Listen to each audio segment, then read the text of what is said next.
एक महत्वाची बातमी समोर येते। मांजलपूर मतदारसंघात भारतीय जनता पक्षाचा विजय झाला। सत्येंद्रभाई पटेल यांचा 30,630 मतांनी विजयी झाल्याची माहिती आहे।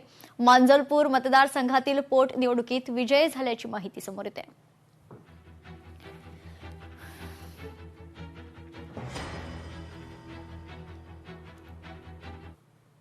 पंतप्रधान नरेंद्र मोदींवर टीका करणाऱ्या मुलीची आई अक्षरशः हतबल झाली आहे। लोकांच्या त्रासामुळे त्यांच्यावर आता घर सोडण्याची वेळ आली आहे। भाड्याचं घर सोडून अज्ञात स्थळी निघून गेले असल्याची माहिती आहे।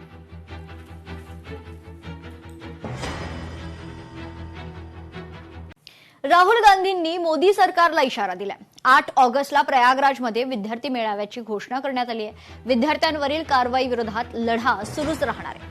जॉब नहीं मिलेगा तो सिंहासन नहीं मिलेगा, देखील राहुल गांधी म्हणाले।